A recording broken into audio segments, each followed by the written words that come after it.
Wondering if this thing is on. I'm sure somebody will chat. In fact, we may actually get rated today. Oh, that bit.ly went up on the chat. Rated or rated? Rated, R-A-I-D-E-D, as in Vikings. By who? Vikings? By, it will be by Julia, actually. Oh. Yeah. Hey, you know what's funny?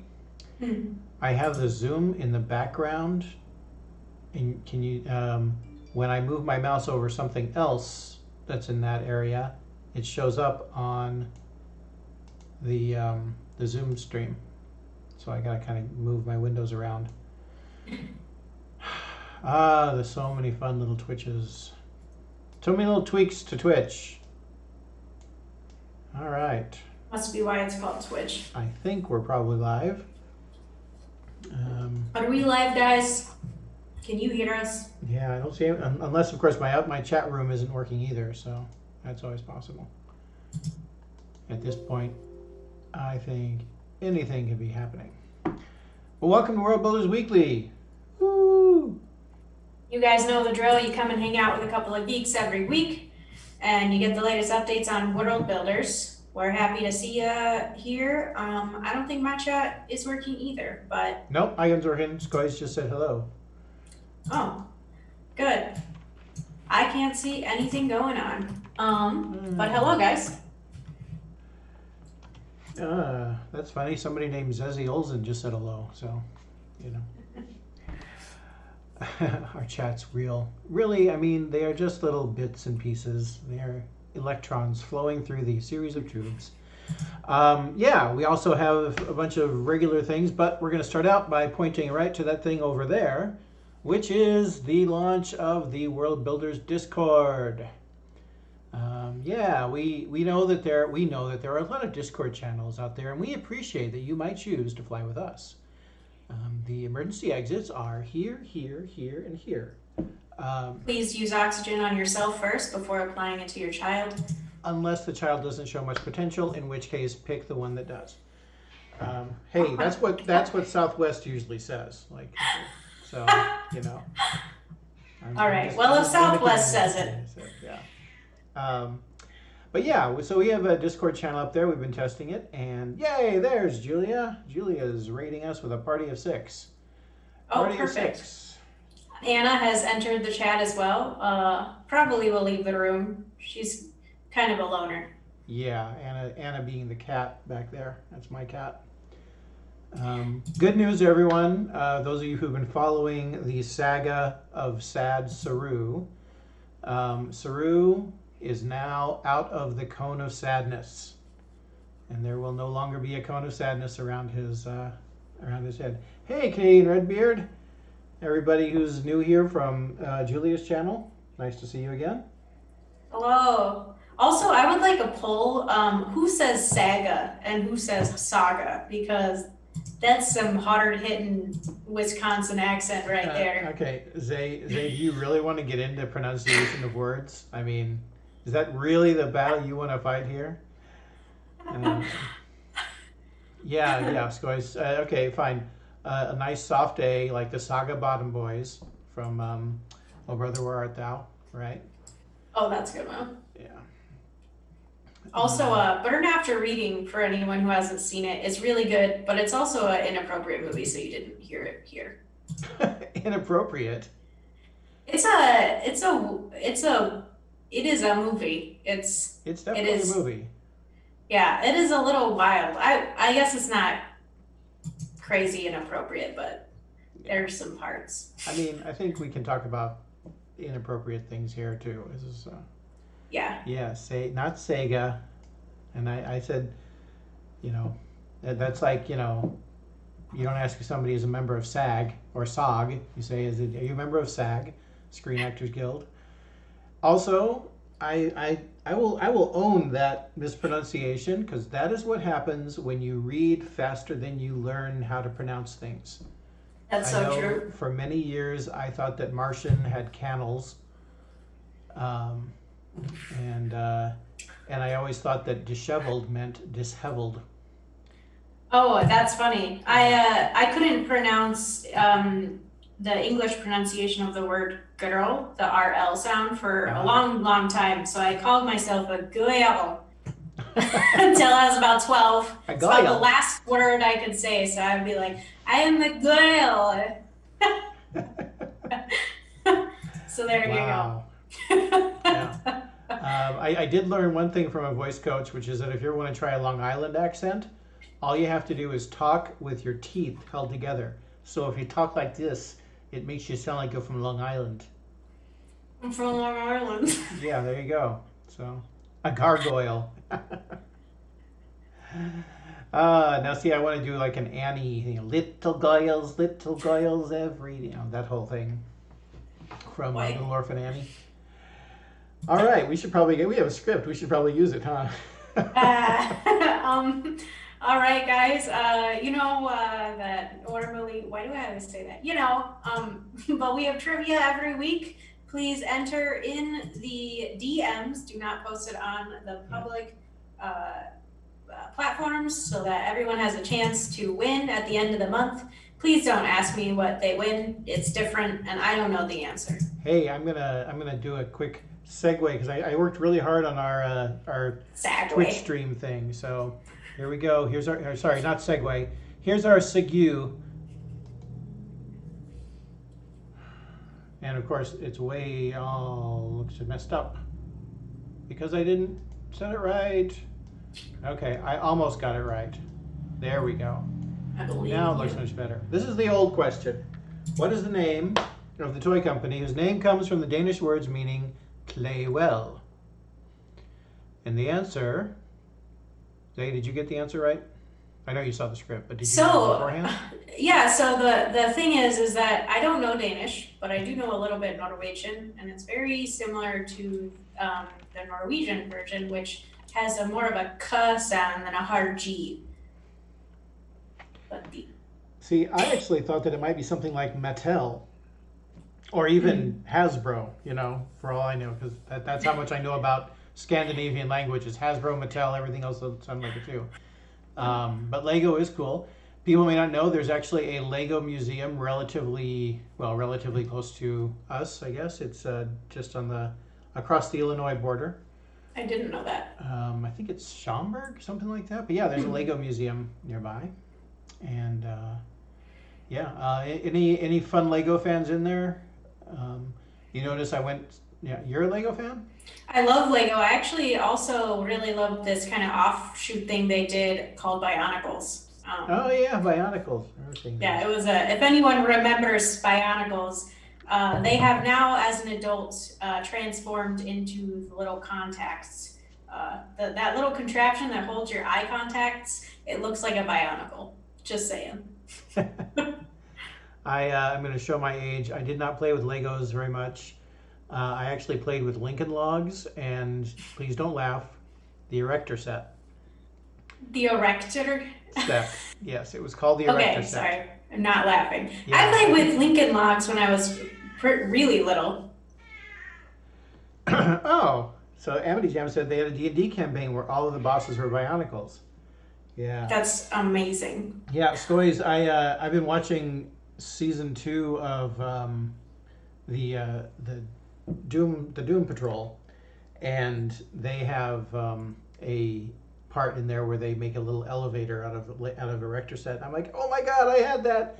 And the funny thing about it is, I think that Legos are better because people actually play with Legos with Erector sets. You kind of got the Erector set, and then you're like, unless you're like destined to become an engineer, you're like, I will make all these cool things, and then you look at all the work involved, and you're like, but that's hard. I'll just make a box or something. I would agree that Legos have quite a bit of room for creativity, and it's also kind of like the connector version of a Polly Pocket. They got all these little like accessories and guns and Well, anyway, Legos are last week's answer and last week's question. Let's talk about this week's question. Now remember, again, Zay, you want to warn them again? Please do not put the answers in the public platform. Please answer in the chats. DM us, I mean. Yeah, don't answer so we in the don't chat. ruin it. Right. Right. And I'm doing a special. Oh wow, Soarin' at Disney was built from the design built with the erector set of the Imagineer. Nice. What? So I'm doing a special reveal of the thing with sound effects even. Oh, that's Look at cool. that beautiful graphic. The way that opened reminded me of a PowerPoint transition. Thank you. It's a manual PowerPoint transition. That's wow. That's okay. I have opinions about PowerPoint. You can tell me that all my hardware looks like PowerPoint. I'm sorry. Next time, I take it back. next time I'm going to go old school Amiga, and we're going to have star wipes everywhere. So,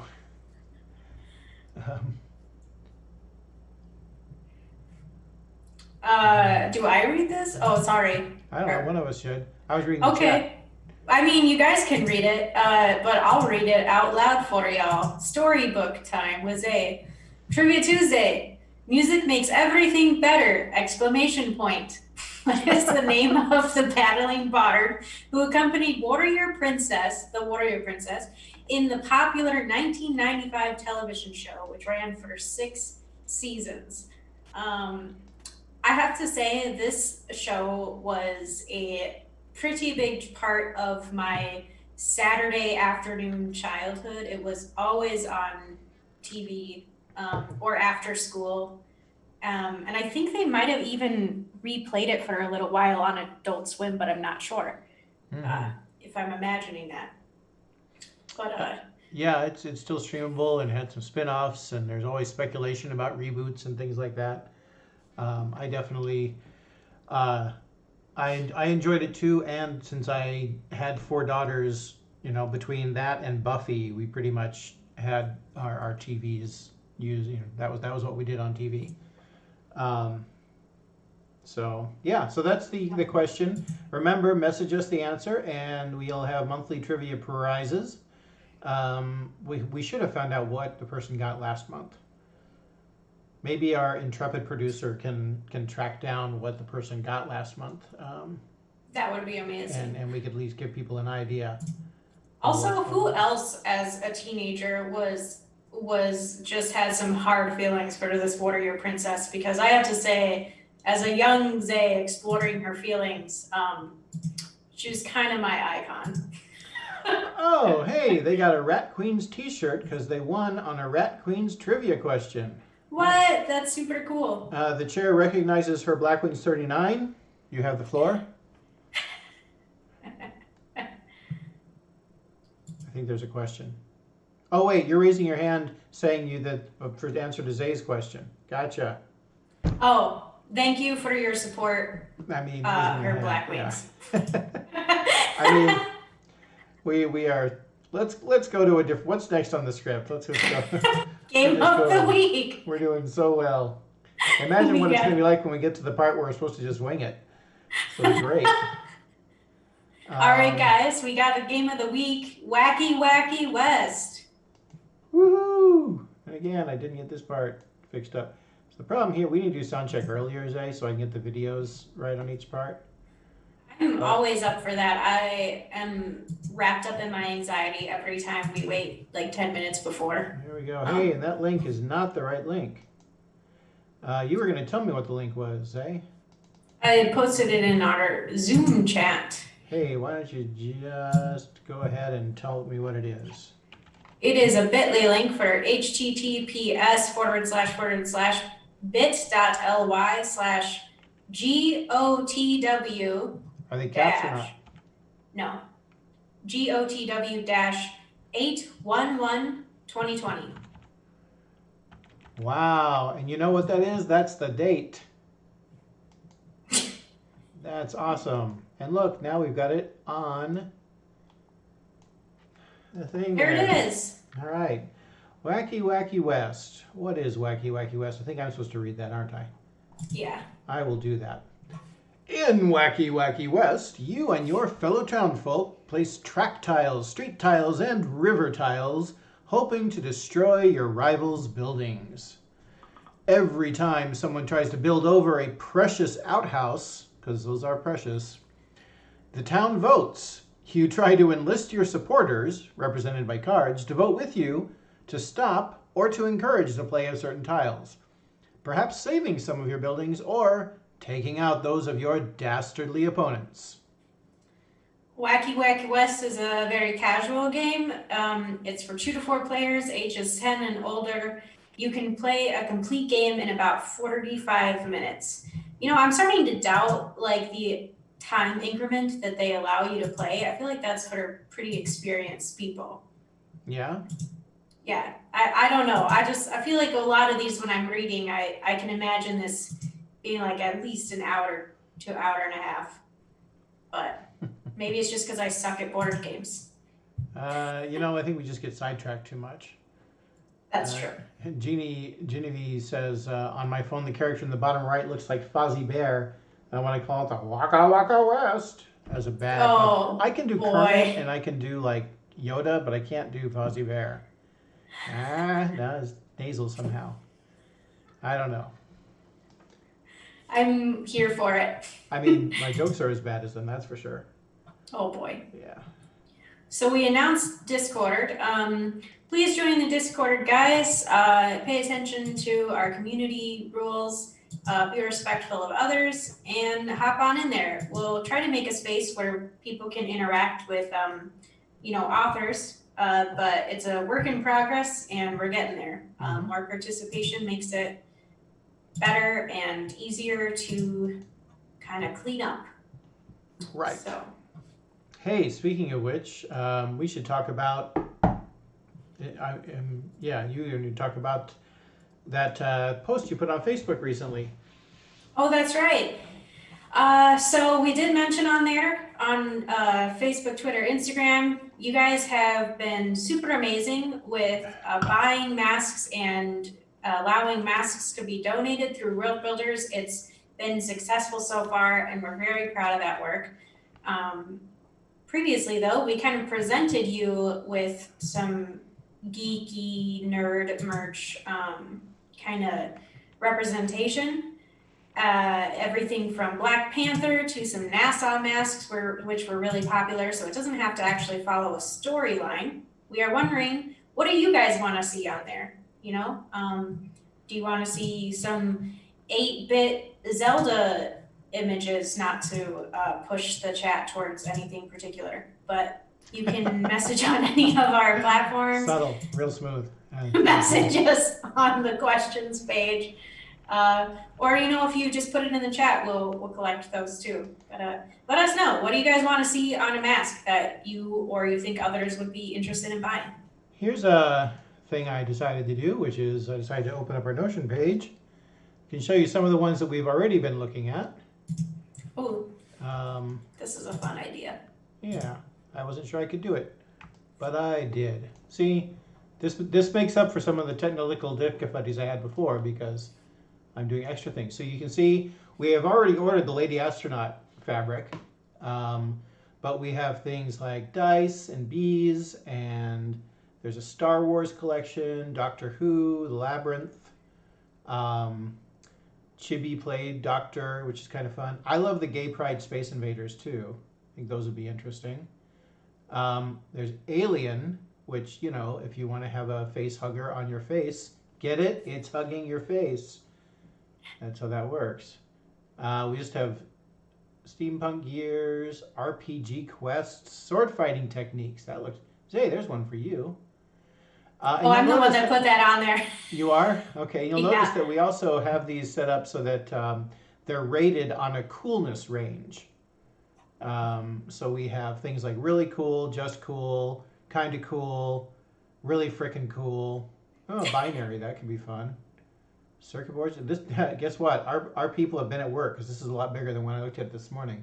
I'm excited about this one in particular. Firefly, I think, will be good. We've had several requests for Firefly, and out of the 3 here, I like this one. I don't know if I'd want images of Jane on my own face, but All right, so there's lots of stuff, and that's what we're looking for. We'd love to have your input We usually have been looking on things like spoonflower.com, but if you find other fabrics, please let us know because we are definitely making more masks. All right, and then we'll make this thing disappear. Boom. I can't believe I actually pulled that off. Um, Other good news. Guess what, folks? It turns out, for those of you that have been waiting, the book plates from Jim Butcher, as designed by the one there is by Satine Phoenix, and another one was by Nate Taylor. Now, because of things like COVID and the Friday Night Massacre at the post office and everything like that, we've been having a real hard time to get the things printed, sent to Jim Butcher, have him sign them, have them sent back to us. They finally came in to our store, and we are in fact going to be sending them out today. They will go out as we speak. In fact, some of them are known, but that's only if you have actually told us which book plate you want. There are some people who said, yes, I want a book plate, and they didn't bother to tell them which one they wanted.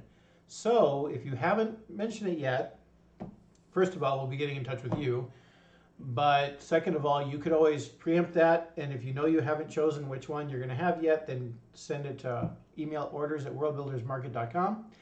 The other exciting news about this is that we are working again to make, with other artists, to make complimentary book plates. So you know that one of the Jim Butcher, because he wants to show off really great, is releasing 2 books this year.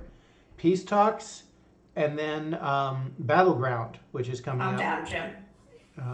Yeah, very envious. So if you want to have a complimentary book plate with Battleground, I think the pre-order might be out right now. I could be wrong. Maybe our producer will check into that. But yeah, so there will be more signed book plates. And apologies again, we're still adjusting like everybody else to the changes in the industry due to COVID-19 and various other things that are going on. We're getting a big head start on the Battlegrounds book plates. And so we are fairly confident that we'll be able to get the book and the signed book plates in your hands for Battlegrounds on the day of release.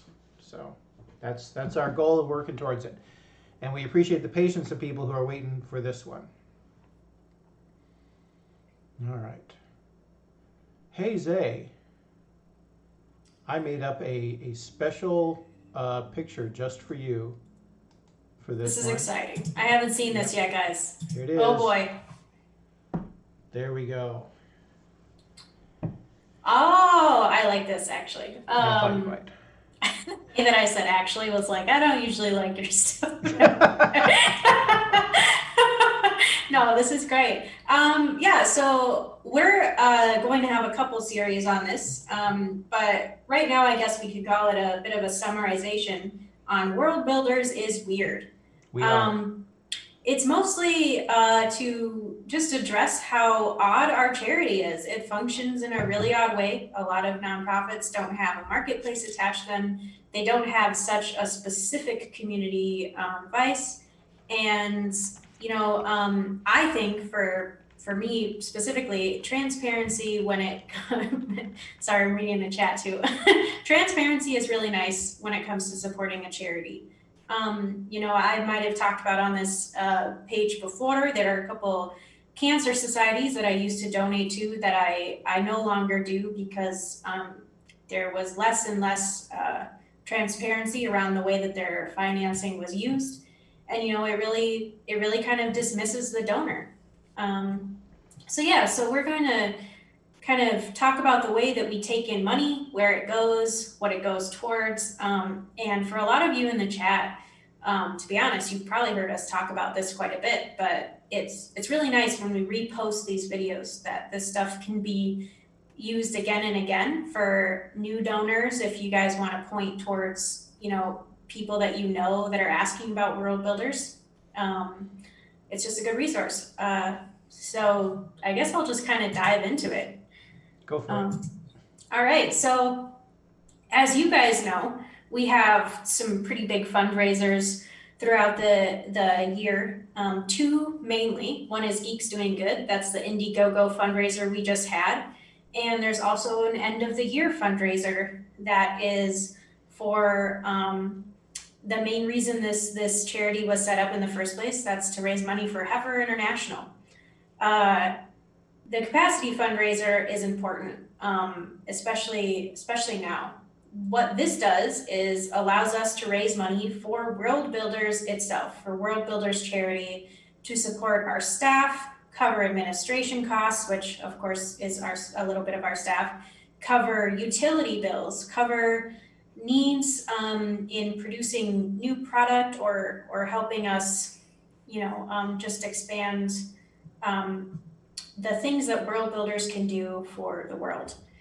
The most important thing in my eyes that our capacity fundraiser and funding Worldbuilders does is it allows every other fundraiser that we do to remain 100% pass through. And I'm super proud of this fact. So that means if we raised $1 million for Heifer or $1,532,000, that means that Heifer receives a check for $1,532,000. Can I address that for a second? What's up? So when I came into Worldbuilders as the executive director, and I was going over it with I came in as the second interim executive director, and I was talking with the previous interim executive director, and he's saying, yeah, we just did this fundraiser. And I said, okay, how much did you take for administrative costs? Because that's a percentage. I was no. He's like, none. I said, wait, what? Because you normally, when people do fundraisers, they take out a certain percentage for their administrative costs. That's the way most nonprofits operate. And in our case, I mean, honestly, if all we did was the capacity fundraiser, I would still be really nervous, because the capacity fundraiser, you guys are great. You helped us raise a whole lot of money, but it's not enough to cover our salaries, our paying our people a living wage, the facilities that we use, the royalties we pay the artists, and things like that. So it operates as a cushion, and then the Worldbuilders market, which I think you're about to talk about, makes up the rest of it. But that idea of being 100% pass through, I got to tell you, as somebody who came in and sort of was like, here, have the reins of this wagon, and I'm like, great, where's the steering? And they were like, oh no, we don't use steering. I'm like, wait, what? How am I supposed to do this? It took a while for them to explain it to me that this is the weirdness of Worldbuilders, is that we don't take money. So when we had the Project Hope fundraiser earlier, we passed on 100% of that fundraiser to Project Hope. And we've even, because sometimes the store does better, we've even taking some of the funds that were earmarked for our monetary costs and sending those on to new places and things. So yeah, that I just want to say that the weirdness was really scary for me when I first came in as executive director, but I have grown to embrace it thanks to people like Zay explaining it to me clearly. But I mean, what Gray mentioned, that's another really important part is, we have, besides our capacity fundraiser, which, like any good nonprofit, allows us to create nest eggs between, to cover capacity and administrative needs between 3 to 6 months. So that means that if we went out of business today, we could at least provide the services for our people to, continue looking for a job and living. But on top of that, we have Worldbuilders Market, which, allows us to cover the rest of administrative costs. But more importantly, as of recent, because we've had an excess, it allows us to keep doing good in the world. So we can branch out to not just only do the one crisis fundraiser and 2 regular fundraisers, but have smaller side projects. For instance, as you guys know, and what I've mentioned with the mask project, we can cover the costs of masks and pay Christine Fellows, who makes our masks, who is a seamstress for medieval and Renaissance fairs. During the COVID crisis, she was not able to remain, you know, to support her fiscal needs and had to let go of some people. Because we buy from her, we allow her to stay open, to pay some of her staff members. And, you know, during our events, where it also allows us to branch out to other artists that would normally be making money during conventions and bringing them into, you know, some of the Worldbuilders advertising, some of the events that we do, and kind of spread the money around to make sure that not only are the charities benefiting from these fundraisers, but our community as well. And that's really important and a super special thing in the world of nonprofits, to me anyways.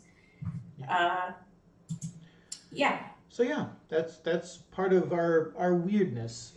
Any questions in the chat? You guys went really quiet. I think it's because we got all serious again.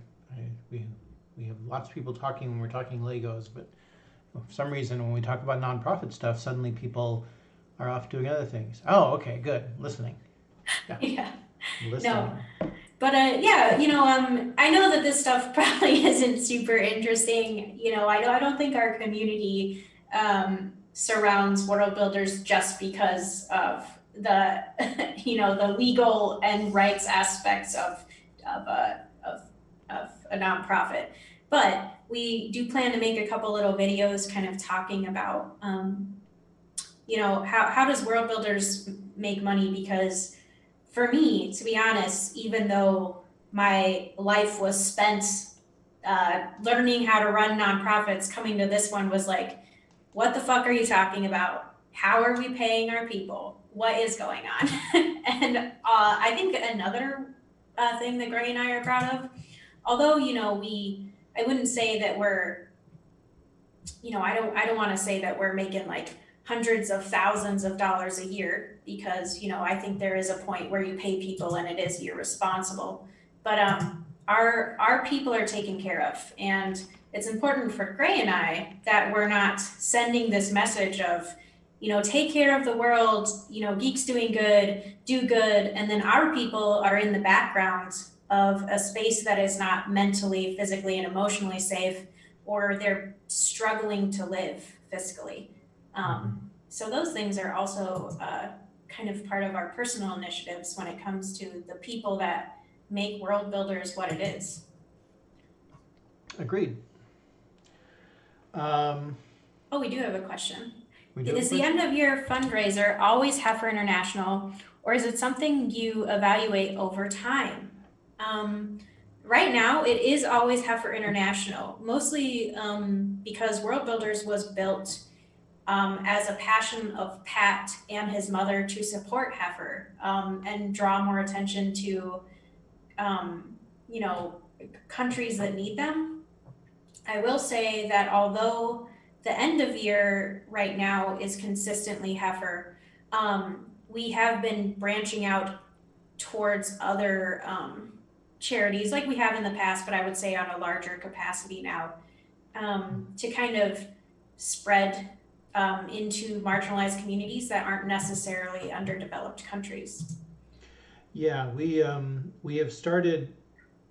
One of the changes that Zay and I have instigated since we came on board is that rather than simply being a pass-through charity that sort of leverages the power of geek and fandom through the monetary energy, we've also been trying to find ways that we can actually set up programs that directly benefit various communities or various needs wherever that we can stay in our lane. I mean, we're not going to try and create from scratch a program that is already covered by other people.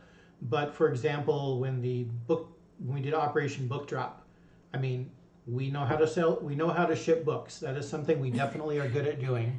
And we had a lot of books that we could ship that had been donated to us. So we were able to provide that directly. We know how to, we have good input from a lot of people about what the geek community wants, and we know there's a need for masks. So we were able to set up the Masked Hero Initiative, which, you know, the objective of that is not for Worldbuilders to make money selling masks. It's not for Christine Fellows to make a living. It's not for geeks to have fun fabrics on their faces. Those are all side effects. Those are all what's the word I'm looking for? Unintended wins, unintended consequences. But they're good. We're happy they happen, but they're not the purpose. The purpose of the program is so that we can have anybody who wants to come in and say, I need a mask. And I can't afford it, but I need a mask. And we say, okay, here you go. And we give it to them because we've had enough people donate their money or their masks or the masks to let us do that. So it is literally just saying, hey, if people need it, they can do it. If they can give some, that's even better. And I really appreciate the way the community has stepped up. Amity Jam can tell you that I was a little skeptical when we first set it up. I was like, but people are just going to come and take advantage of us. And they haven't. It's been the exact opposite. And I appreciate that you're restoring my faith in humanity. On top of that, if you guys know organizations or individuals that need a mask, please send them our way. Or multiple masks. Yeah. Yeah. That can be, it can be a school like we've sent to Roots High School. It can be, a shelter, family members, anybody. Yes. Speaking of which, we did just get a whole new shipment of masks in. I'm not going to throw Mike under the bus. I don't know if we've got photos of them yet done or they're up on the thing, but we're very excited. We have, what do we have, Zay? We have Halloween Star Wars. We have regular Star Wars. We have new NASA masks in. We have Autumn Leaves masks. What else did we have in there? I was really focused on the NASA several ones. Superhero ones with the new. Oh, yep. The new version. Yeah. Vibrant. They're vibrant ones. I like those. I love those comic book style ones. We actually have a couple variations of comic, both in the word comics and the kind of images of the superheroes. I could show off the new mask real quick. Should I do that? Oh shit! You guys, exclusive. I'll be right back. Exclusive. Look, y'all, I gotta let you know that I have been talking a lot, and on the script, the next thing is supposed to be me, and I'll be hard pressed if I'm talking about this book release. Let me tell you. Can I sign up for the train heist? Oh my god. Honest Streams fashion show. You guys should just start putting ratings in the chat, but don't let Bray know what it's about, but definitely rate how much you like this mask. 1 to 10. What did I miss? Just telling secrets. Oh. Bray's wearing pants. Yeah, well, I wanted to make sure I dressed up for you, Cos. So these are the regular masks that we have, okay? And we love them. This is the Worldbuilders version. They fit over the face. They have things for the ears, but we also have mask keepers that we send with them, and they're also reversible. Look, now I no longer am with Worldbuilders. I'm a man of mystery. Oh, that's definitely at least a 12 out of 10. Okay. That's what I'm saying. Thank you guys for your input. Okay, so this is the new pattern. I'm just going to ignore you all. This is the new pattern that she sent out, and then obviously, comic books, yay. It does still have, it's hard to see here, but there's a metal nose thing here. And here's how you put this one on. You put it on like a bib. Incidentally, it has an insert, so you can put in another filter if you want one. And then you put it up here like this, and you pull it so it adjusts to your face. This is a pretty baller, in Zay's opinion. Back. I have no idea what the numbers are, but you know what? I am recording this, so I will be rewinding it to take a look and see what she said while I was gone. So then, still hugs the face pretty well. No need for the ear things because it goes around behind the back, and the nose thing still goes underneath the glasses to keep it from happening. So baller out of 10. That's good. Definitely. Rating system yourselves. Basically, Gray, we're just letting you know how amazing you rock these masks. That's what these numbers are. Slaps out a smash. Get out of the chat. Yeah. So of course, we definitely when she told us about these and showed them, we're like, yes, absolutely. So right now we only have this style in the comic book pattern because that was what she had there. But if those sell well and do as well as we hope they will, then we will definitely order more patterns with it. One of the things that's nice about it, for example, Mike, and by the way, it is Mike, not Gary. Gary is our intern who, he was the one in charge of setting up the videos today. But I did the sound, which is why it worked this time. But Mike is the store manager, and he, how do I put this? He has a strong, firm jaw. That's what I'll say. And so some of the masks that we had before don't fit quite as well.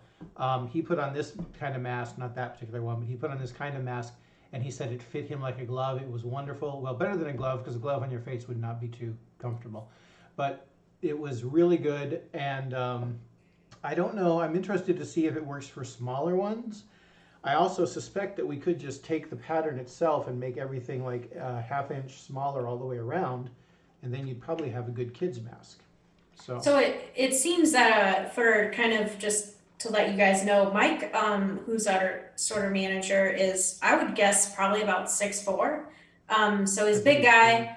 I'm not saying he has a big head. He's just a big person. And it fits him well, which other masks tend not to. And it seems like it does somewhat of a better job not fogging up the glasses, which, when I wear glasses, I can't wear them when I have a mask because holy moly is it irritating. But KOS also says that they were dealing with some skin issues around their ears, and it's really nice to see one that has just a string, which is really great to hear.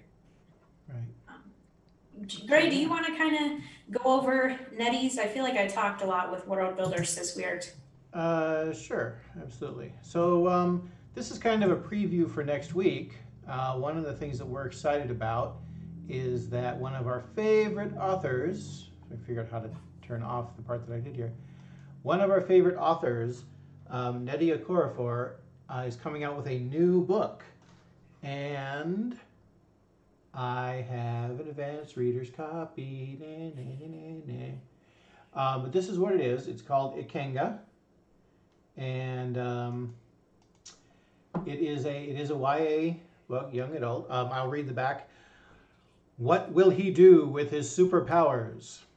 When Namdi's father, the police chief of Kalaria, is murdered, Namdi vows to avenge his death, but a year later has not found a way to take on the chief of chiefs, the powerful criminal he believes is responsible. Wondering what a 12-year-old boy could do, he dreams of being powerful like those superheroes he loves to read about. And then, one night, a mysterious meeting changes his life forever. It reversed in Gray's screen? Oh. Yeah, well, sorry about that. But the graphic is good, so it's fine. He receives the gift of the Ikenga, a magical object that enables superpowers, as well as a charge to use those powers for good. Now he may have a way to fulfill his mission, provided he can learn how to control his newfound powers. So this book is set in contemporary Nigeria, and it introduces middle grade readers to the astonishing imagination and spellbinding storytelling of Nettie Okorafor. Now, if you've ever, this, young adult. The Book of Phoenix, not young adult. I would suggest that you do not get that one for your kids, but you could definitely order both the Book of Phoenix and this one. And of course, her other books are amazing as well. So we definitely recommend that you look at it, and you can pre-order it right now. She also, by the way, I will just say my favorites are Binti, the Binti trilogy, which I think has been optioned for TV, which is going to be amazing. And my partner Natasha also likes the Akata Witch books. So lots of stuff by her that is really good. And yes, Anna also. Yes, Anna, I agree. Anna also feels that way. So you can order it right now for pre-order, and then you'll have it the day it's released. And we will talk more about it next week. In fact, next week, one of the topics, yes, I hear you. I know. you want to come up and say hi? Watch what happens. I'm going to go, sure, I'll come up. No, she doesn't want to, and she leaves. So next week, Zay and I are going to be talking about, well, the original idea was 10 things we learned in 8 months here at Worldbuilders. But we're actually probably going to change it to along the lines of 10 superpowers hidden in plain sight at Worldbuilders. So we're going to be talking about that, and it'll go along well with the book release. So. And that's the chat. You guys will learn that I can fly. And it's cool. We're saving that for next. I had to come up with 11. Okay. But yeah, you guys know how it works. If you have any questions, message questions@worldbuilders.org or visit worldbuildersmarketplace.com or worldbuildersmarket.com. What the fuck say? to get all your favorite geeky merch. And please join us next week. Always here Tuesday at noon to noon 05. Yep.